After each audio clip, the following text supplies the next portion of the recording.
Hello, everybody. Welcome to Secure Talk. My name is Mark Schreiner, and I'll be your host for this episode of Secure Talk. Today, we're going to be talking to Heath Adams, who is also known as the Cyber Mentor on social media. Heath is the founder and CEO of TCM Security, which is an ethical hacking and cybersecurity consulting company. And while Heath is an ethical hacker he leads the TCM Security consulting business, he also loves to teach, and that's part of TCM's offering. We're going to talk to Heath about how he got his start in cybersecurity, what is ethical hacking, and about some of his courses, and probably a lot more. But before we do that, I want to say hi to Heath. Heath, how are you today? Hey, I'm doing well. Thank you. How are you doing? Pretty good. Whereabouts are you located? I'm in New Mexico, actually. All right. How's the weather down there? It's cold right now, but normally pretty warm. Okay, so what is cold for you? Okay, because I'm up in the Pacific Northwest. I'm not North Dakota. I'm not Manitoba, but it's all relative. So what's cold for you? Sure, 30s-ish, a little bit of snow on the ground, but I would say that's atypical. That is cold. And typically this time of the year, is it springtime and sunny and 70, or what is it about? Usually 40s, 50s, I'd say. Just typically pretty windy around this time of year, just because it's so flat between the mountains. Oh yeah. Hey, one of the things with the Northwest, we get a lot of cold, damp weather, and it's kind of dark and dreary. Whereas, like I've lived in other places, for example, in Japan or in Korea, where January, February are really cold, a lot colder than you and I are talking about. But the sun is out every day, and it makes a big difference. Do you get a lot of sunshine down there? Yeah, I think we get over 300 days of sun out here. So even when it's like 40 or 50, it feels like it's 70 most days. So it's That's pretty nice. nice. Makes it easy to get Yeah, up and get going, right? for sure. Yeah. Yeah. So, hey, let me ask you. I mean, you have this amazing presence on social media. I think that you've taught over 170,000 students. And on YouTube, you have close to 500,000 subscribers. You're also on other platforms, including Udemy and Twitch. And it's amazing. I looked. Some of your videos have over 3 million views. Given the fact that cybersecurity, it's not like a Mr. Beast topic. This is a kind of a relatively narrow niche, and the fact that you have that big of a number of subscribers and that many views is that's really commendable. I want to talk about that, but first, how did you get started in this space? Yeah. So I actually have a weird background. I feel like a lot of people do for cybersecurity. I came or started out as an accountant and just quickly realized that it wasn't for me. So I went back to the drawing board and figured out that I was pretty passionate about computers. My first operating system, I should say, Windows 98 was mine, actually 95. And I used Prodigy back in the day before AOL. So I've been using a computer for a very long time. I think I got my first one when I was 4 years old. So it was one of those things that was really comfortable for me, but I never thought about making a career out of. Mm-hmm. And eventually I just dropped everything one day and just literally quit my job, turned in my keys at lunch and tried to figure out something different. So that ended up me moving from the middle of nowhere to New Mexico. And I ended up just finding a job when I got out here working help desk. And I was able to just study. And when I was working help desk, got a bunch of certifications. And one of my coworkers said to me, "Do you know that you can get paid to be an ethical hacker?" And I had never even heard of that. I was interested in Paid to cybersecurity, hack. but Nice. exactly, yeah. So I always thought that at that point it was just a bad person in a hoodie, like every stereotype you could think of. And I just immediately became obsessed with the idea. So I went online and just started researching, okay, what kind of training do I need? What kind of skills do I need? What certifications are out there for this? And just started putting together a roadmap and slowly checked off that roadmap until I got hired as an ethical hacker in the field. So Awesome. kind of just wound up there. Well, for those listeners or viewers who don't know, maybe you can explain what ethical hacking is, and then what did it take for you to actually become qualified to become an ethical hacker? Yeah, so ethical hacker is somebody that gets paid to break into organizations. So it's legal hacking, and there's various forms of it. There's network based, whether it be like external or inside a network. There's web applications that are really heavy, cloud, even physical. So literally going to a building and trying to break into it. So there's all different forms of what we call ethical hacking, and the transition for me from start to pen tester was about 2 years, and it was just honestly just grinding out the foundational skills. I think is the most important. Learning like your A+ skill set or your help desk skill set, learning your basics and foundations of networking. I went and got a Net Plus and a CCNA. Learning your security concepts, your basic security concepts. I went and got a Security Plus. Understanding Linux. I went and got a Linux Plus. Not that it was necessary, but just getting these foundations down, understanding coding languages. So I went and learned Python and just started building those foundations, and then utilize that to start learning, okay, what is ethical hacking? What are the foundational skills within ethical hacking, and how do I utilize those to become a pen tester, essentially, or penetration tester? And what are some of those foundational skills required to become a pen tester? Yeah, so within the field itself, it really breaks down to 5 items. They have the intelligence gathering, open source information, and reconnaissance. That's step one. So learning how to go and do what we call OSINT, or how to look up an organization. For example, I might be interested in finding out who an organization's employees are, what their email format is, what their known breaches were in the past, or if they have any emails or users tied to known breaches, regardless if it's tied to their business account or their personal account. And then how can we use that information against them? The next thing is scanning and enumeration. So Mm-hmm. it is, hey, what do we look for when we're scanning? So when we're scanning them, do they have any specific ports open? Are those ports known vulnerable? Are there services running on those ports that are vulnerable? More likely, are there login panels that we can utilize that information we gathered in the first step? And then we move on to what's called the exploitation phase. So how do we exploit against them? Is it logging in? What do we do once we're logged in? So we have like post compromise enumeration. You kind of repeat the process again until you get to this cleanup phase of getting rid of everything that you've done and making sure that everything's back to normal before you close the books out. So yeah, you pick up those skills and you learn different. It's really, for me, the most important thing is the methodology, because tools Mm-hmm. change all the time. So you can learn a favorite tool and then somebody will stop supporting it because most of these are just open source, and then you have to go find the next tool or the better tool. And so it's really understanding the methodology between different types of pen testing or hacking that are required, and learning those foundational methodologies are really important. Awesome. Hey, you said you got your start as an accountant, and one day you just realized this is not for me. And it sounds like you had the opposite experience with ethical hacking. And during those early days, and when you were doing this on a full-time basis, did you ever just say, "Oh my God, this is so cool"? And do you have a particular story where, like, you were working on one, with one customer or one situation where you were able to kind of like solve something or see something or present some evidence to you or findings to your customer, and you're like, "This is awesome"? Yeah, we get, I'd say, one or two of those really cool ones a year. For me, yeah, it was one of those things where when I was working as an accountant, I dreaded going into work, and the hours were really long, and I had a pretty close to an hour drive to where I was working. So I would go in when it was dark, I would leave when it was dark, and it was just one of those things where I was pretty much miserable. And then for hacking, it was quite the opposite. I could sit here for 12 hours and just hammer away, and I would think an hour had gone by. That's what it felt Wow, like. So that's I was awesome. really just enjoying myself. Yeah. And it's still true to this day. It's one of those things that I'm excited to wake up and be passionate about. And I get excited about some assessments. So that's really good.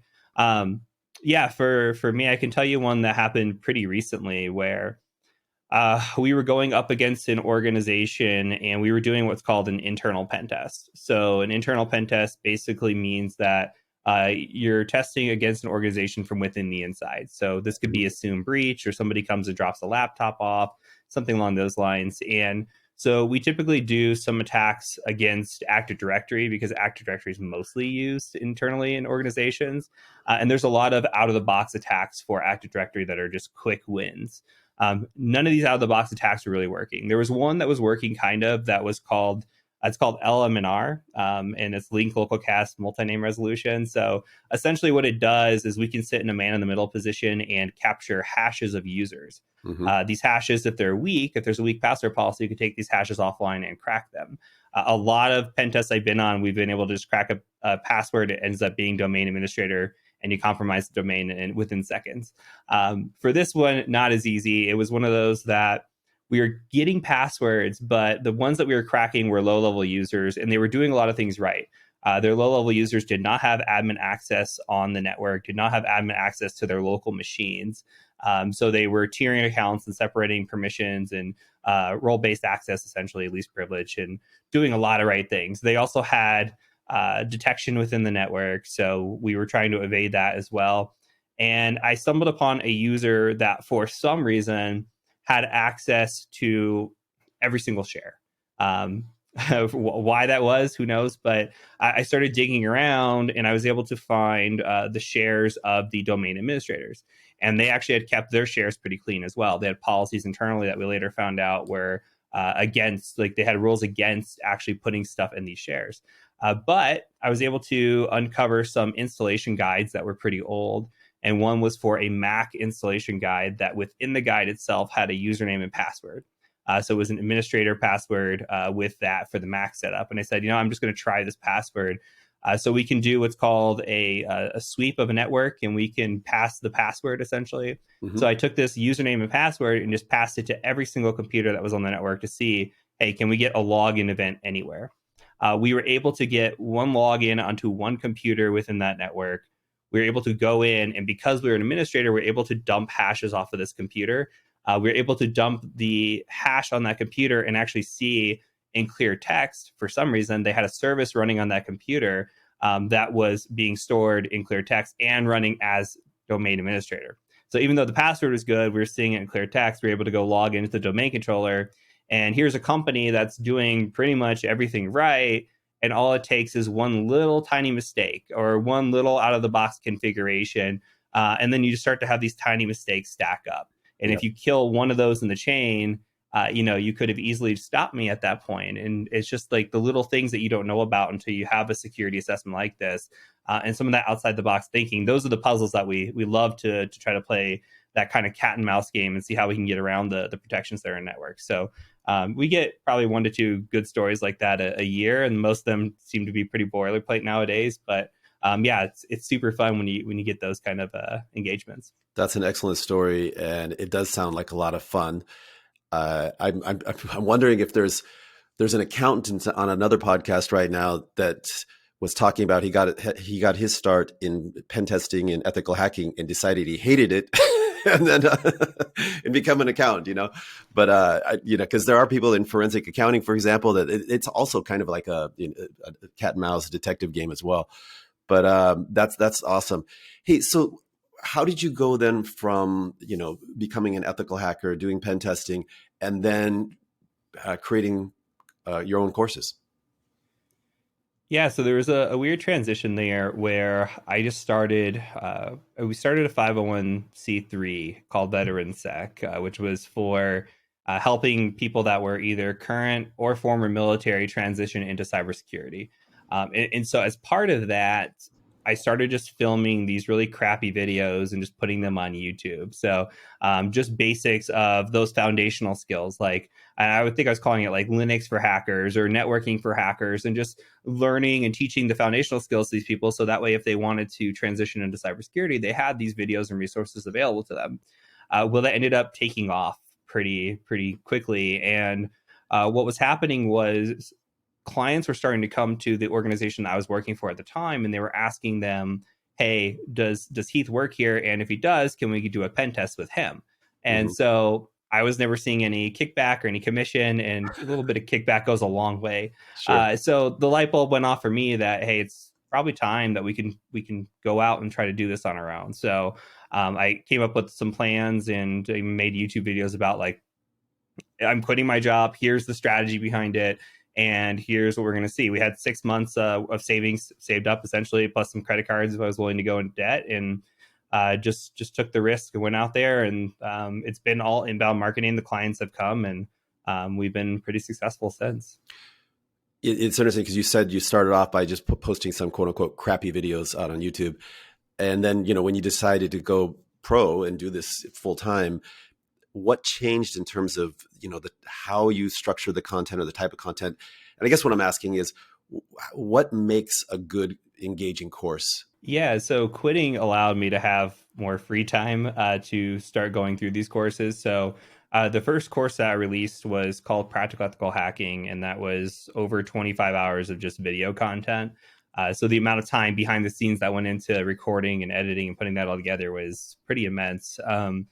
And for me, what it was taking all the experiences that I had with training previously and compiling all the things that I hated, and putting that, putting the good into a course essentially. So not long video format. There was one course I went through where it was like literally a guy reading off of a PowerPoint for 4 hours at a time, and I wish I was kidding about that, but like short, digestible videos, easy to understand, and then teaching. And the whole reason it's called practical is because teaching the practical side of things. Like I got absolutely destroyed in interviews. When I got to my job, I didn't know what I was doing. And I took the training that was supposed to be the standard for setting you up to be a pen tester.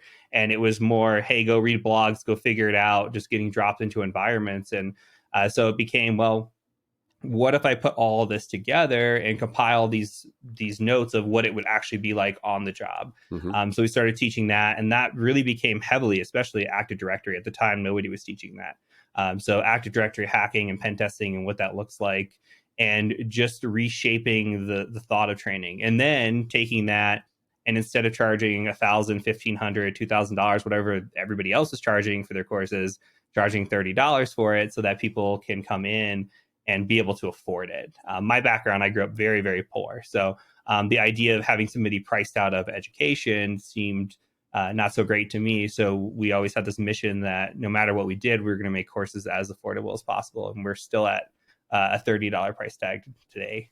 That's awesome. I love the whole idea of democratization of education, and living in the U.S. and having 3 children of my own, and the exorbitant rates that we have to pay for university education these days, and it's really sad. I'm editorializing a bit here, but having spent a fair amount of my time overseas, and you see all the different paradigms. But all my friends from Europe, most of them, it's free higher education or heavily subsidized, and so it's affordable and accessible for everybody.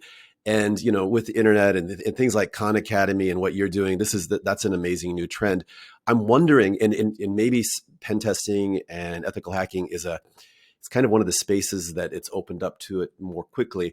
But I'm wondering, like, some people want that brand. So, hey, I went to, the Harvard Extension and I got this certificate, or I actually went to a university and got my computer science degree, versus, I self-studied online, but I learned the practical, real stuff. And I think you referenced, the interview process. So that seems to be a high priority versus a credential. I mean, what are your thoughts on that versus, the traditional credentials versus you do have the hands-on skills? Yeah, cybersecurity is one of those fields where it really doesn't matter what your background is as long as you can do the work.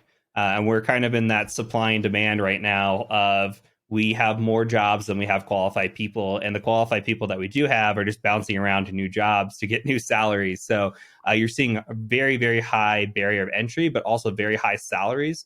And if you're qualified and you come through and do the work, you can easily make 6 figures in this field. So it's not one of those things that you have to go get a computer science background. You can be an accountant.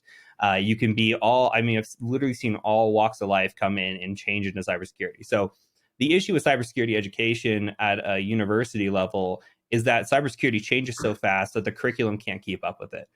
Even then, a lot of the cybersecurity stuff that comes out is just theory. It's not practical, hands-on. We're doing labs and we're learning. So, we honestly prefer people that are self-studied and that can come in and have some sort of proof, and that goes a much longer way. Like there's boxes that you check, sure.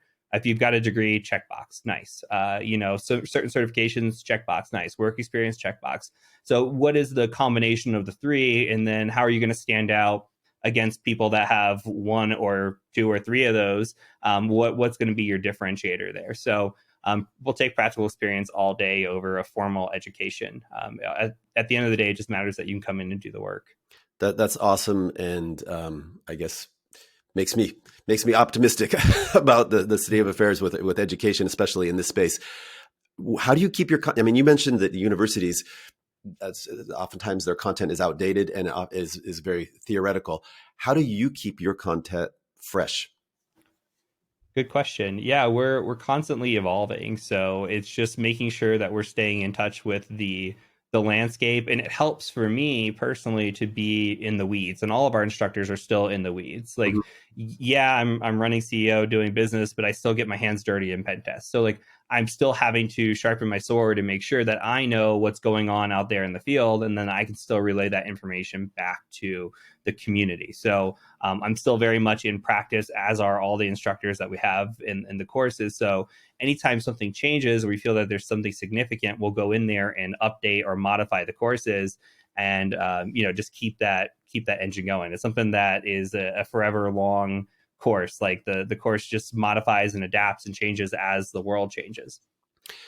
So I think what you're saying is because you're actually out there in the field, every time that you engage with a customer, that's a learning opportunity. And you take that information, and if it's currently not in your course, you adapt your courses with it. I'm wondering, outside of that, are there other resources that you look to, whether that's industry associations or newsletters or anything like that, to just say, hey, you know what, here's the latest threat landscape, or here are some known issues that have just recently come to light? Yeah, so there's different ways that you can curate that information. For me personally, I'm a big fan of community. So being a part of like a Discord community, Twitter's another community, the LinkedIn's a community, even our internal like communications channels for work is a community. And within those communities, those are going to be the first ones to break news in terms of, hey, there's this new 0 day, there's this new attack that's out there, and here's what we're seeing, or here's how we're detecting certain attacks, and here's how we can evade certain antivirus or whatever. So all that information's out there. There can be a lot of noise, so there are ways to curate that information. Whether if you have a Discord channel, you can curate certain like RSS feeds and bring those specifically into your Discord. If you've got Twitter, you can have something called TweetDeck that's already built in, where you can curate the views and the people that you want to see when you go onto Twitter. So there's different ways around doing it. Ultimately, for me, it's just being involved in community, and then our internal community is pretty good. We share news articles and certain things as they come out, and we discuss them, and we make sure like it's a good way to keep your team up to date as well. So we're always sharing information with each other and learning from each other beyond just being hands-on in the field. Makes a lot of sense. And with 170,000 plus alumni from your programs, that's a huge community. And I would think that would be an asset for anybody that's gone through one of your courses. Talk a little bit about who your students are, and are these people that are right out of university, or they haven't had their degree yet, or are these people like yourself who've started a career and then they want to do a pivot? It's everybody. It's there's not like a specific. I mean, there's probably demographics. I think the typical demographic somewhere between 18 and 44. They're more likely to be male. They're more likely to be from the U.S. or from India, and that's standard. But we have literally, I think, at this point, represented every country, and we've got, I think the youngest I've seen go through the courses is 13, and the oldest was maybe like, I think 77, 78 going through. So some people take it for leisure. Some people take it to just learn a new topic. Some people look at it as a way to transition. So ethical hacking on a surface level sounds really cool and really fun, and it really is. So it's one of those things that it can generate, and I think we touched on this in the beginning, is how are we getting so many views in such a niche topic? It's a topic that sounds so cool. Now, the majority of people honestly won't stick with it. It is what is considered an advanced topic, but it's just like programming, computer science, or anything else. Like, that interests a lot of people. Not everybody sticks with it, but it's still something that can be fun or can be interesting. So we see all walks of life come through the program. Well, I want to come back to that point about just kind of supplementing your knowledge base or your education, because I think that's really important. But for those people who are really focused on getting into ethical hacking, whether they're, let's just say it's a mid-career professional and they want to make that pivot. Of course, in addition to taking your course, what are the 1, 2, 3 things that they must do or they should do to kind of accelerate that transition? Yeah, so um, basically foundation skills are the most important. So we kind of talked about those already, but to just rally them off, basic help desk skills, networking skills, security, Linux, Python. If you get those foundations out of the way, it's just like building a house. You want to have a strong foundation. Otherwise, we see a lot of people just, I've got no IT experience, I'm going to jump into your course. I'm like, you're making a big mistake, because you're going to be very confused very fast if you don't understand the basics. So getting the basics out of the way, understanding then the basics of hacking, which are very, very simple. And then you start getting into, okay, now I understand some of the tools. I want to really understand the methodology.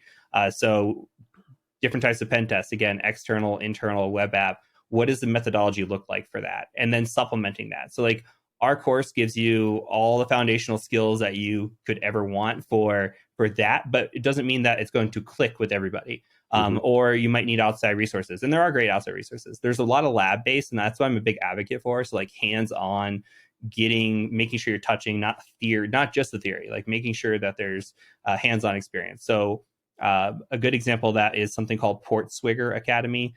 They make a tool called Burp Suite, which is a very famous web application testing tool.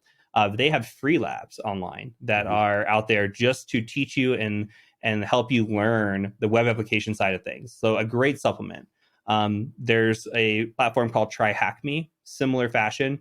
It's more robust. It's not even just hacking. It started out as more of a hacking platform, but now they've got like defensive tools on there and reverse engineering and other forms of cybersecurity. And that's a great supplemental tool. And I think it's like $10 a month. So there are platforms out there like that. Of course, there's other courses, there's other resources, and then you can go above and beyond. Like you could take an advanced web app course or an advanced Active Directory or red teaming course and keep elevating your skills above what you're learning in this foundational process. That's some excellent advice. What do you, in terms of the professional, maybe they're a board member or they're on the C-suite, or maybe it's even a CISO who's not very technical, but kind of wants to be aware of the general practices and processes that ethical hackers follow. Do you have a course that you would recommend for somebody like that? I mean, I think I think ours is really good. Yeah. Without trying to be biased, it's just it's one of those things that we've seen a bunch of C-suites come through, and that's where we make a lot of connections. And it's one of those things that, again, if you've got the foundational understandings, we hold your hand through the entirety of the process. Like you're not expected to understand or know anything about hacking when you get into it. So if you're a C-suite who understands a little bit of the moving parts of networking, maybe at one point you were a networker, you were something like that, then yeah, that's there. In terms of like high level overview, it could be a good course if you just wanted to watch the videos, not necessarily follow along, just to see what the attacks are out there and what are some of the defenses that you could be thinking about without having to actually go in and fully understand what it is you're doing. But more or less, okay, we talked about the LMNR. That's bad because hashes come around the network. Okay, well, let's turn that off. That could be a very high level overview without having to dig deep into the tool set, why you're doing it, what the protocols are going on behind the scenes. So still understanding the high level is really important for anybody working in security. Excellent. Let's talk about actual security and best practices. And what advice would you give to somebody who's running a small, medium-sized business?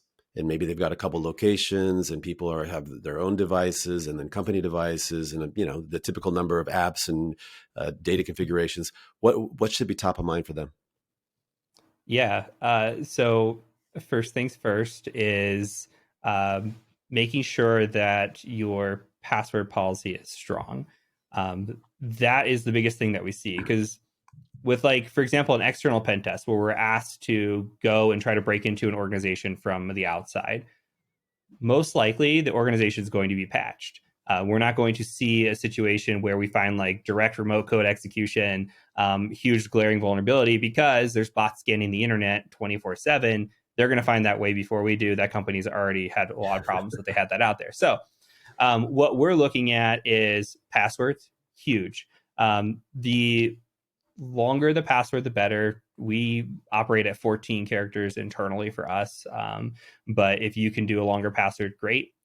Teaching your employees cybersecurity, like password management, and using a password manager, something like a 1Password, a Bitwarden, a LastPass, those types of tools, and then having unique passwords for all of your applications, not repeating the same password over and over.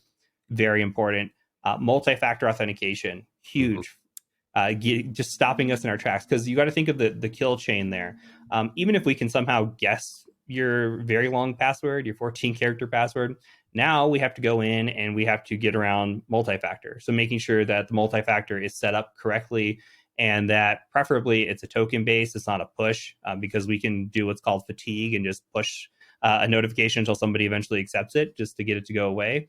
And so those are very important. And then training is very important. You can have all the policies and protocols and everything in place, but if your people don't understand what a fish looks like, or a vish or a smish or whatever, they don't understand what social engineering looks like. What's going to happen when somebody does guess their password, even if you got MFA enabled, and somebody calls and says, "Hey, it's Bob from IT. I just sent you a code. Can you just tell me what that code is?" And that works surprisingly a large amount of the time. So if you do those few things, I mean, there's plenty more, but if you just start there, you're going to prevent probably 90 to 95% of the attacks that are out there.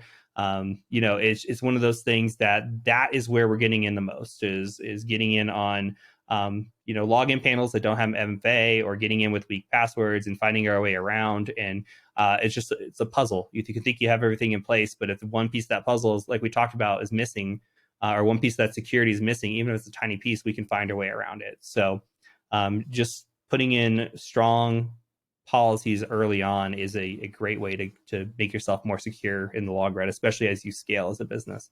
That's some great advice. I'm just curious, as part of your pen testing activities, do you ever do that call? Hey, this is Heath from IT. I'm going to send you a code, and can you tell? Do you guys actually do that? Oh yeah, social engineering is a big part of it. So if a company's coming to us, it depends on the company. A lot of pen testing now is dictated by compliance. Sure. But you do get, I would say, maybe 20-25% of companies that are coming there just because they care about security.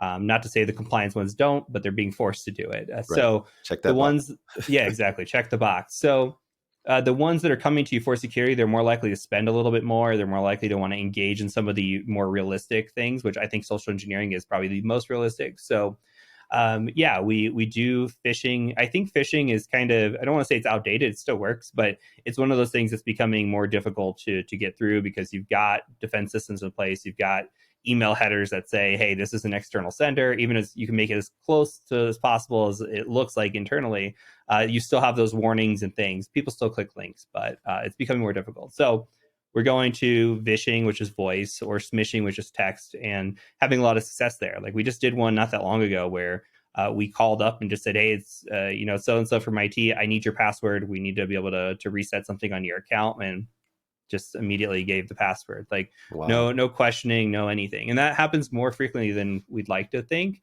So yeah, I mean, any form of social engineering, and it gets pretty advanced depending on what you are as a company. Like the larger the company, especially we get into like Fortune 100s, things with intellectual property or IP, and you might start seeing like advanced nation state type attacks where people will go and literally move to that location and try to befriend somebody at that location, and try to get them to maybe plug a USB drive in, or try to understand their password or something along those lines. And it can get really advanced. Like we call it red teaming at that point. But so there's all forms of social engineering within ethical hacking. There's even jobs dedicated strictly to social engineering, and going back to breaking into buildings, that's a form of social engineering as well. So there's a lot out there for hacking. It's a very broad topic. That just sounds so much fun. It sounds like so much fun. It's a blast. It really is. That's just like, gotcha. And of course, it's all a learning opportunity, right? I mean, hopefully nobody's really getting in trouble. But hey, you learn about vulnerabilities, and the thing now with some of the AI powered voice generation, where you can get a clip of somebody's voice and then take that and use that as it's kind of a core to create a whole nother line of text or speech. And so I can record this conversation and then turn that, and the AI can generate your voice and imitate you. Yeah, it's like the old soundboards brought back again, and yeah, it's exactly what it is. And between that and being able to clone a number and it show up as that person, I just watched a video on a scam that went down where somebody was cloning. Somebody found out this person's information, found out their little sister's information, cloned the little sister's phone, and then called the person and said, I've got your little sister, I need X amount of Oh my money God. in ransomware, but it looks like it's calling from the phone and all these things. So yeah, you're going to send the money and just, pay and it's a small ransom. It's not, anything Yeah. crazy. But that's the scams that are going on now because people can do these and they can, imitate voices and all sorts of other things. So they're getting really sophisticated. It's not just the gift card hacks anymore. It's very sophisticated. It sounds pretty scary. It means job security for you and your students, but at the same time, it's very scary. And I just love having these conversations because the more awareness you can create, the better. Because that's a huge part of it. Earlier, I asked you for tips for SMB, business owner. What about a household? Somebody. I think it comes to that as well. It still comes down to passwords, not reusing the same passwords for everything. So even if it comes to training on just understanding what a password manager is and how to use that, and then you can have, I think, in my opinion, you can have weak passwords for some things. Like if you want your Netflix account to have a password that you remember, who cares? Like, everybody's had their Netflix password hacked at one point, so that's not the end of the world. But like when you start talking about devices that can be logged into and then that becomes critical or can get onto your network or something along those lines, then you have a problem. Or if your bank account password is the same as your router password, is the same as everything else in your house, then you have a problem. So you have to think strategically about the passwords that you're using and think about the complexity. Just it doesn't have to be something, just because it's complex doesn't mean it can't be memorable. It could be something that's a long sentence, or like like I like long walks on the beach or whatever. It doesn't have to be something crazy, and that would be really important. And just making sure you're not like exposing yourself more so than you need to. Like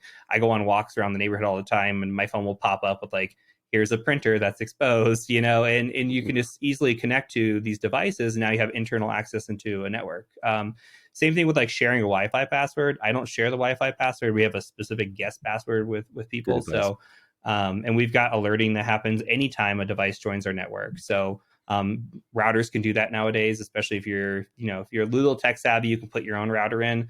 You can have alerting for when devices join your network. You can actually whitelist or blacklist devices on the network and only allow certain things. So ultimately, people aren't really trying to get into your home network. It's more so your bank accounts, more so understanding scam calls, understanding who is going to call you. Nobody's ever going to call you and ask for your password. Doesn't matter who it is. So like understanding that, it's more of people preying on those who don't know, or preying on those that are older, maybe are familiar with technology, but it's still getting very sophisticated. So just making sure you're cautious, and you can always dial somebody back if your credit card's calling you or your bank's calling you. Just ask to call back, and then call back on the on a number on the back of your card as an example. So just be paranoid. It's okay to be paranoid in these situations for sure. I think that's some awesome advice again. Hey, so what about future plans for you and TCM Security?